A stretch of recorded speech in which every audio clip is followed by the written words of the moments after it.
네, 안녕하세요. JB입니다. 저는 어젯밤에 커뮤니티 게시판을 통해 올린 글을 통해 말씀드리긴 했지만 SOXL에 매수를 들어갔습니다. 제가 그동안은 고점 부근에서 SOXL과 TQQQ를 부분 익절하면서 현금 확보만 하고 사실상의 추가 매수는 지난 몇 개월 동안 아예 하고 있지 않던 상황이었잖아요. 그런데 왜 하필 지금 타이밍에 SOXL에 추가 매수를 들어갔는지 어제 시황에 대해 말씀드리면서 이유를 말씀드릴 테니까요. 관심 있으신 분들은 끝까지 들어주시면 좋을 것 같습니다. 우선 어제는 나스닥 증시가 지난 며칠 동안의 하락세를 멈추고 보합권에서 끝났습니다. 그동안 중국발 악재로 계속 폭락하던 애플이 하락을 멈춘 영향이 크다고 보는데요. 모건 스탠리에서 지난 이틀 동안 애플의 폭락이 너무 과하다고 평하며 애플에게 유리한 입장을 낸 것이 영향을 끼쳤습니다. 왜냐면 그동안 시장에서 걱정을 하던 게 중국 정부가 저렇게 공무원들에게 아이폰 사용 금지 조치를 내린 것이 계기가 돼서 중국 전체 국민들에게까지 영향을 끼치면 어쩌지라는 부분 때문이었잖아요. 근데 지금 중국 경제 상황상 그렇게까지 하기는 힘들 거라는 거죠. 왜냐면 애플 아이폰의 주요 생산 공장이 중국에 있잖아요. 그리고 이 덕분에 중국 내에 엄청난 수의 고품질의 일자리가 창출이 됩니다. 근데 가뜩이나 지금 중국이 실업률도 높은 마당에 굳이 본인들에게 도움 안 될 짓을 하지는 않을 거라는 거죠. 그리고 지금 중국 경제가 살아나려면 결국 외국계 자본이 들어와야 하잖아요. 근데 애플한테 수위 높은 제재를 가해버리면 앞으로 그 누가 중국에 투자를 할 거냐는 거죠. 그래서 이런 부분 때문에라도 지난 며칠 동안의 하락은 너무 과했다는 평이 있었고 이로 인해 애플의 주가는 그동안의 하락세를 멈출 수 있었습니다. 자, 근데 반도체 섹터는 또 하락으로 마무리를 했는데 이건 왜 그러냐면요. 이번에 중국 화웨이에서 내놓은 최신 스마트폰에 7나노 반도체 칩이 들어가서 세계가 깜짝 놀랐잖아요. 근데 그 중에서도 당연히 패권 국가인 미국이 가장 민감하게 받아들일 수밖에 없었습니다. 그러니까 미국 입장에서는 야, 이거 중국으로 가는 최신 장비랑 이런 것들 전부 다 수출 규제했는데 도대체 어떻게 된 거냐? 이게 어떻게 가능하냐? 혹시 반도체 기업들 중에서 우리 말 안 듣고 지들 돈 좀 벌어보겠다고 중국에 몰래 수출한 기업이 있는 거 아니야?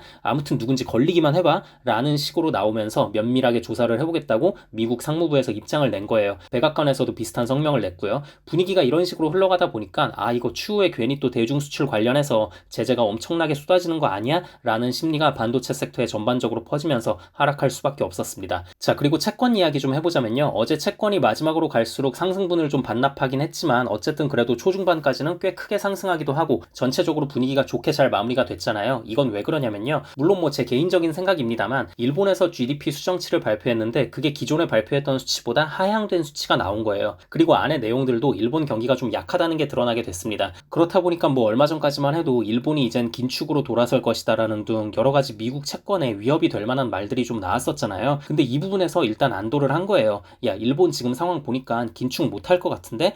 그러면 엔화 약세 가야지. 그리고 엔화의 약세는 달러의 강세고 달러가 강세를 띠게 되면 미국 채권이 괜찮지 하면서 미국 채권이 오른 부분이 컸다고 생각합니다. 그리고 이거 말고도 몇 가지 제가 생각하는 채권의 상승 이유가 더 있는데요. 그건 제가 SOXL 매수 이유와도 연결이 되는 부분이라 이따 끝부분에 말씀을 드리도록 하겠습니다. 자, 그럼 어제 시황에 대한 부분은 이 정도로 알고 계시면 될 것 같고요. 이제는 제가 왜 하필 지금 타이밍에 SOXL에 매수를 들어갔는지에 대해 이야기해 보도록 하겠습니다. 자, 우선 뭐 제일 중요한 부분일 수 있는데요. 중국 관련 악재로 단기간 너무 과하게 빠졌다는 느낌이 좀 들었습니다. 물론 이게 단기성 악재가 아닐 수도 있어요. 이게 단기성 악재로 끝나지 않는 경우는 이런 경우죠. 미국이 진짜 각 잡고 다시 중국이랑 첨예하게 대립하는 분위기를 풍기면서 반도체 기업들 제재안 엄청나게 쏟아내고 서로 멸망전 가는 거예요. 그러면서 막 중국의 외국계 자본 계속 못 들어가게 미국이 정부 차원에서 방해하고 누가 먼저 죽나 한번 보자 이런 식으로 갈 경우 사태가 좀 심각해질 수는 있습니다. 물론 이 경우에 당연히 중국이 먼저 죽겠죠. 하지만 미국의 피해도 꽤 클 겁니다. 특히 제가 얼마 전에 올렸던 영상에서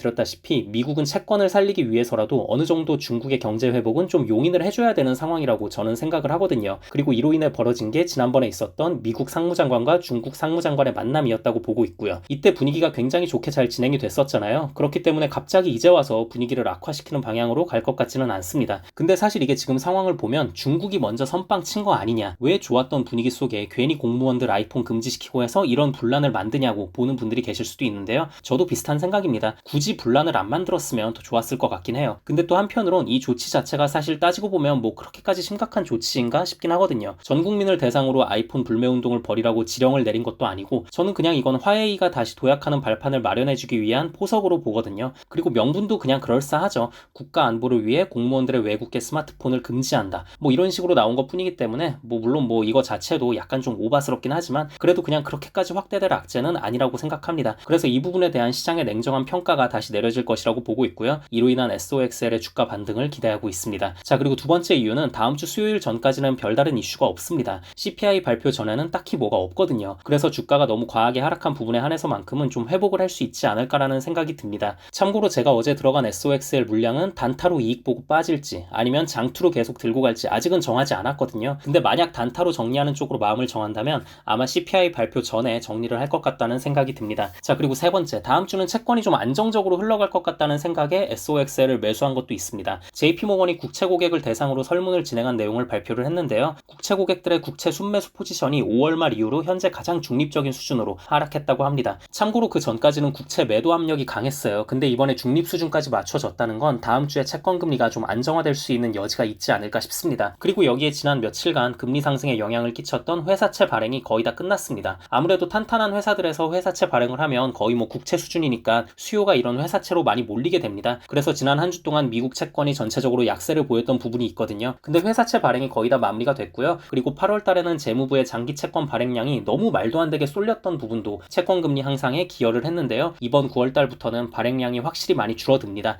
지난 8월에 1,500달러치의 장기 채권을 발행했다면 9월에는 900억 달러치만 발행을 하거든요. 그래서 아무튼 여러모로 채권이 다음 주에는 좀 잔잔하게 안정적으로 흘러가지 않을까라는 기대감 역시 제가 SOXL을 매수할 수 있는 하나의 이유가 됐다고 보시면 될 것 같습니다. 네, 그럼 오늘 영상은 여기까지 하도록 하고요. 다음 영상에서 뵙겠습니다. 감사합니다.